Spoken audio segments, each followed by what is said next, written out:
Nah, kita semua ini sedang menghadapi eh, apa namanya kondisi kritis yang manusia belum pernah hadapin sebelumnya gitu. Banyak riset muncul bahwa diketahui manusia itu bisa membawa dampak yang begitu masif gitu kan terhadap dunia. Bahkan di buku Six Mass Extinction ini ditulis bahwa sekarang ini kita sedang berjalan di awal kepunahan spesies kepunahan keenam dari spesies di bumi, yaitu manusia. Kayak sebelumnya dinosaurus sudah pernah punah. Nah, kita ini sekarang ada di era di mana kita akan menghadapi kepunahan kalau misalnya kita tidak merubah keadaan di bumi. Nah, ini mungkin kalian juga teman-teman bisa baca di sini dampak-dampak yang ditimbulkan oleh perubahan iklim gitu. Yang kita tahu kan dari kemarin itu kan ya udah climate change atau global warming itu adalah polar bear dan segala macam. Tapi kita nggak tahu bahwa dampaknya dari krisis iklim ini tuh bisa dari cuaca ekstrim sampai berkurangnya keanekaragaman hayati gitu. Kita nggak tahu bahwa efek dari climate change ini jutaan orang akan kehilangan rumah, jutaan orang akan bermigrasi karena rumahnya harus terendam air, jutaan orang akan mengalami kelaparan karena misalnya gagal panen, jutaan orang akan kekurangan gizi, penyakit akan meningkat, and so on gitu. Jadi efek dari gangguan iklim dan ekologi yang kita udah alamin sekarang itu nggak nggak seberapa gitu dibandingin dengan apa yang akan terjadi ke depannya gitu. Dan balik lagi ini sudah diperingatkan oleh ilmuwan. Nah, efek bencana pada masyarakat dan manusia ini kalau misalnya udah lewat ini nggak bisa dikendaliin lagi gitu. Nah, ini gue pengen ngasih contoh-contoh aja kayak dampak apa sih yang udah terjadi gitu di seluruh dunia. Nah, ini kebakaran yang kemarin di akhir tahun 2019 ya di Australia. Nah, ini tercatat sebagai kebakaran paling parah atau kebakaran terekstrim sepanjang catatan sejarah di Australia. 1 miliar hewan menjadi korban, yang ujung-ujungnya adalah ya berarti ketidakseimbangan alam gitu kan, ketidakseimbangan ekosistem. Dan kerugian ekonominya itu juga melebihi rekor sebelumnya, yaitu 4,4 miliar dolar gitu. Belum lagi ditambah cost untuk rebuild-nya. Jadi kayak ini secara ekonomi atau secara finansial juga sangat-sangat berdampak gitu. Dan yang sangat gue bingung adalah kita itu lebih suka untuk ngelihat dampaknya dulu dibandingin untuk mencegah. Karena padahal yang sebenarnya adalah kalau misalnya kita bisa mencegah, ujung-ujungnya itu kerugiannya itu bisa lebih dikit sebenarnya. Dan perlu gue kasih tahu juga di sini bahwa kebakaran hutan yang terjadi di dunia itu sebenarnya itu adalah kondisi alami atau kondisi organik yang terjadi di bumi gitu. Tapi karena ada aktivitas manusia, jadinya kebakaran hutan itu lebih sering terjadi. Karena apa? Karena global temperature-nya dia naik. Jadi kekeringan itu semakin lebih panjang dan ketika ada musim panas itu juga semakin lebih ekstrim. Nah, ini juga salah satu contoh pas kemarin kebakaran di Australia, di bagian timur Afrika tuh juga dilanda banjir. Ada 11 negara di bagian Afrika Timur yang terkena dampak banjir ini, salah satunya Sudan, Kenya, dan Ethiopia gitu. Nah, sama banjir ini juga melebihi rekor musim hujan dari tahun-tahun sebelumnya. Ada longsor juga, orang meninggal, dan kurang lebih ada 3 juta orang yang terdampak gitu. Infrastruktur juga hancur, jadi kerugiannya itu cukup-cukup berat ya. Kelaparan di Afrika karena balik lagi ada kekeringan, kemarau panjang dan juga panas yang ekstrim mengakibatkan orang-orang di sana tuh gagal panen, jadi mereka nggak bisa makan. Nah, mungkin yang bisa menjelaskan antara banjir yang ada di Afrika sama kebakaran hutan yang ada di Australia itu bisa dijelaskan dengan adanya Indian Ocean Dipole ini. Jadi intinya Indian Ocean Dipole ini adalah persebaran kehangatan air di antara dua kutub ini yang ada di Afrika Timur dan juga ada di Australia. Gitu. Ketika air semakin panas, maka penguapan airnya juga akan semakin tinggi yang mengakibatkan penguapan itu semakin tinggi. Jadi daerah-daerah yang ada di daerah situ lebih kondisi hujannya itu bisa ekstrim gitu. Makanya kayak itu alasan kenapa terjadinya banjir yang ada di Afrika Timur dan juga kebakaran hutan di Australia. Dan semakin tinggi temperatur bumi, maka akan mempengaruhi kondisi cuaca di bumi. Nah, ini yang kita nggak tahu bahwa kondisi laut yang semakin memanas itu dampaknya itu sangat banyak gitu. Kadar asam dari laut itu juga bisa semakin asam, mengakibatkan kondisi-kondisi bumi yang abnormal ke depannya. Nah, ini juga di Maldives, Presiden Maldives ini sendiri udah declare bahwa negaranya akan tenggelam dalam kurun waktu 10 tahun. Nah, populasi Maldives itu sekarang kurang lebih ada 400.000 sampai 500.000 orang. Nah, yang kita nggak pikirin sekarang adalah kalau misalnya emang pulau itu sampai terendam, berarti akan ada 500.000 orang yang akan bermigrasi gitu. Nah, ini yang perlu kita pikirin, mereka itu bakal pindah kemana dan siapa yang akan menampung. Dan kita udah tahu bahwa refugee ini juga akan meningkatkan resiko konflik dengan masyarakat sekitar yang ada di situ gitu. Nah, ini juga mungkin masih ada yang ingat di sini proses penyerbukan gitu, atau pollinators ini sendiri juga memiliki peran yang vital dalam ketahanan pangan yang ada di bumi tentunya. Nah, proses penyerbukan ini sendiri kan sebenarnya proses di mana benang sari dan dia itu bisa bertemu kepala putik gitu ya untuk kawin. Dan kita juga mungkin dulu masih ingat belajar di SD bahwa penyerbukan ini bisa terjadi karena angin, karena hewan atau serangga, kayak misal lebah kayak di foto ini, dan juga manusia. Nah, serangga-serangga yang membantu proses penyerbukan ini, populasi dan keberagamannya itu semakin menurun karena peningkatan dari temperatur bumi. Yang di sini bisa dilihat di poin nomor 3, mereka itu diestimasikan 5-8% ya, yang bisa membantu proses penyerbukan terhadap apa yang kita makan sekarang gitu. Nah, ini juga ecology of disease, 60% penyakit menular yang ada di bumi itu berasal dari hewan. Hewan itu sendiri, hewan liar itu natural carrier dari berbagai macam virus, yang ada banyak lah virus-virus itu yang kita nggak tahu. Tapi semakin meningkat temperatur bumi, banyak dari virus ini, dari beberapa virus ini yang justru bisa lebih bertahan. Dan mungkin dia itu bisa tersebar ke area-area sebelumnya yang nggak pernah kesentuh. Gitu. Apalagi dengan aktivitas kita sekarang, penggundulan hutan, dan lahan-lahan mining yang semakin banyak, ini tuh meningkatkan kontak dengan manusia. Makanya kita bisa expect ke depannya virus-virus itu bakal lebih banyak lagi keluar yang mungkin kita belum temuin obat sampai sekarang.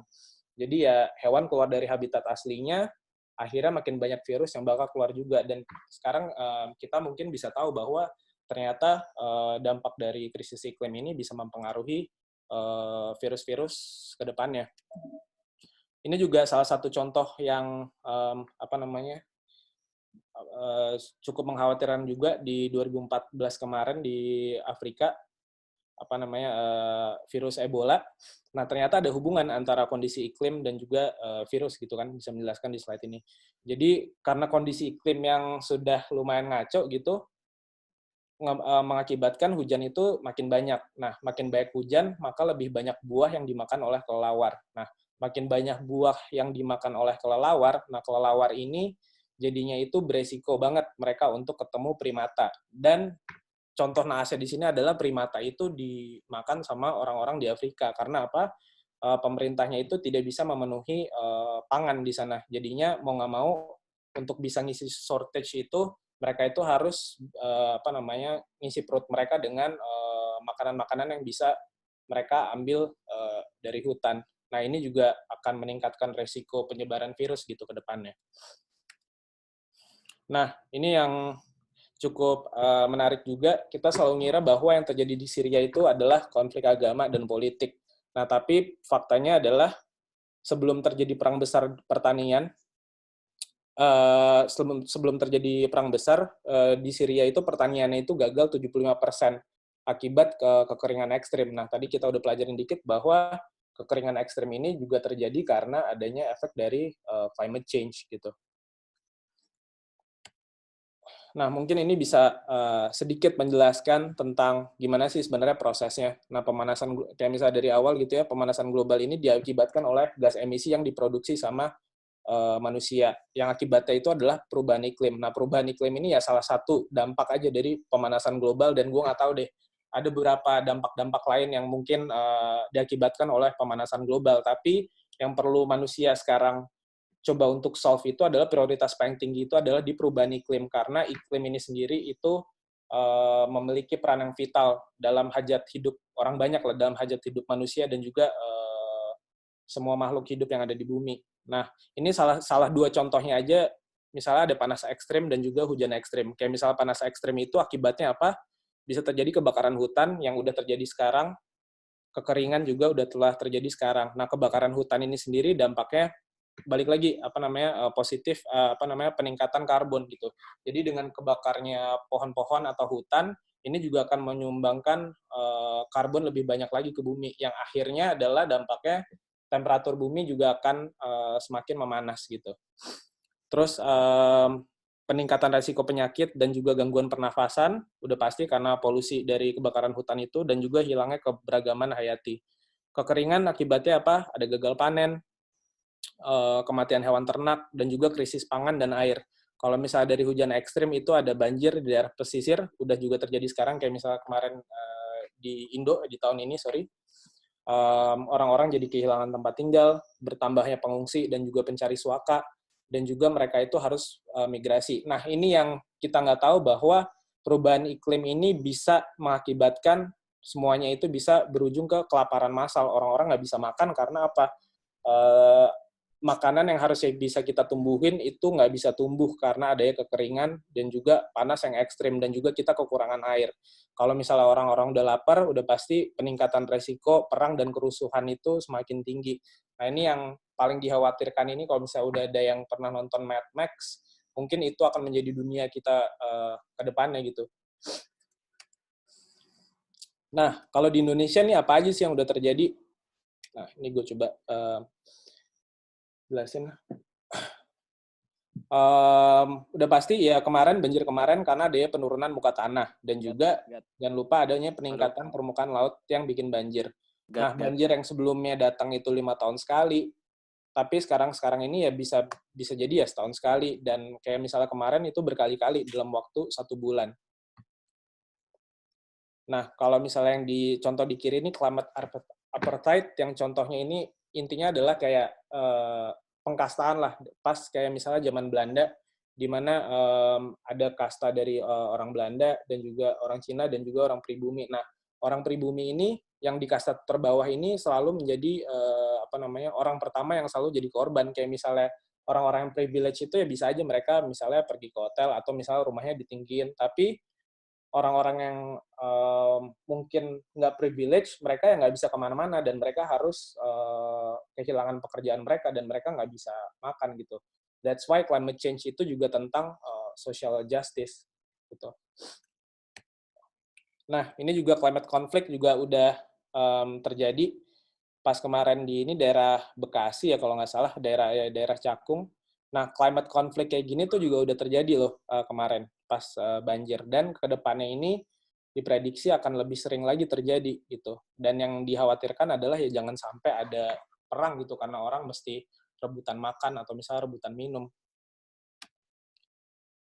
Nah, ini juga polusi udara udah pasti kayak misalnya contohnya smog itu sendiri yang merupakan kombinasi dari kabut asap dan juga polusi gitu yang ngebuat temperatur yang ada di kayak misalnya contohnya Jakarta juga semakin panas gitu dan terbentuknya dari lapisan atmosfer baru ini yang isinya polusi ini juga bisa meningkatkan temperatur. Makanya kalau misalnya ngomongin climate change itu nggak bisa kayak ngomongin satu dampak, ini dampaknya pasti akan efeknya domino gitu, bisa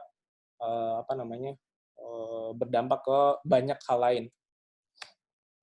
Kebakaran hutan pas kemarin di Kalimantan 2015 kemarin yang paling parah. Dan kalau misalnya contoh dari Indonesia itu sendiri, deforestasi atau misalnya penebangan hutan dan kebakaran hutan ini adalah kontribusi kita sebagai orang Indonesia itu yang menyumbang karbon paling tinggi gitu. Paling tinggi maksudnya kontribusi dari carbon emission di Indonesia itu karena adanya deforestasi dan juga kebakaran hutan. Dan seperti yang tadi gue bilang sebelumnya, semakin banyak kebakaran hutan, maka jumlah karbon di atmosfer itu makin banyak gitu. Semakin banyak jumlah karbon yang ada, mereka itu bakal lebih nge-trap lebih banyak lagi panas. Jadi temperatur juga akan semakin memanas, temperatur semakin memanas, maka balik lagi kebakaran hutan juga bakal lebih sering lagi terjadi. Nah, jadi itu kayak positive feedback loop gitu sebutannya. Nah, ini juga keanekaragaman hayati. Kalau misalnya terjadi kebakaran, semuanya banyak spesies yang akhirnya terancam punah. Korban dari infeksi saluran pernafasan, Ini juga pas kemarin nih ada 2.637 jiwa penderita infeksi dan saluran pernafasan akut pas kebakaran hutan. Nah, ini juga kekeringan kan mungkin dari dulu kita udah sering dengar ya, bahwa tapi kita juga nggak sadar bahwa kemarau berkepanjangan itu juga sebenarnya dampak dari krisis iklim, dan kita nggak tahu bahwa resiko ini juga bisa mengakibatkan kita nggak bisa makan gitu ke depannya, atau mempengaruhi ketahanan pangan. Jadi makanya krisis iklim ini juga bisa dikategorikan sebagai krisis kesehatan dan krisis kemanusiaan, karena ujung-ujungnya apa? Orang nggak bisa makan ke depannya. Ini juga sama, gagal panen karena kemarau berkepanjangan dan juga jumlah air yang semakin berkurang tentunya. Krisis air sudah pasti, dan balik lagi di sini gue pengen menekanin bahwa ujung-ujungnya adalah orang yang lebih susah dulu yang akan lebih mendapatkan dampaknya gitu. Dan soon mungkin bakal orang-orang yang privilege gitu yang bakal kena. Nah, ini juga refugee, nggak kepikiran juga bahwa ya dengan semakin banyaknya refugee atau orang-orang yang bermigrasi juga, ini juga bakal meningkatkan resiko yang tinggi gitu. Kayak misalnya kemarin refugee yang ada di Indonesia, yang ada di Jakarta Barat, dan misalnya di Jalan Jaksa gitu, itu aja baru sedikit orang aja yang ada di situ, itu bisa terjadi konflik gitu di sana sama warga sekitarnya. Bayangin kalau misalnya tadi Maldives, ada 400 sampai 500 ribu orang yang harus bermigrasi, resiko konfliknya juga tentu akan menjadi meningkat sangat signifikan gitu. Nah, jadi sebenarnya ya krisis iklim ini bukan cuman kita ngebahas tentang isu lingkungan, tapi krisis iklim itu ya isu ekonomi, isu kesehatan, isu ketahanan pangan, isu keamanan global, isu keadilan sosial, dan juga isu HAM tentunya. Jadi makanya kayak ketika ngomongin krisis iklim ini tidak hanya menjadi concern orang-orang yang peduli aja dengan lingkungan, tapi dokter, ekonom, semuanya itu akan terdampak dengan adanya hal ini.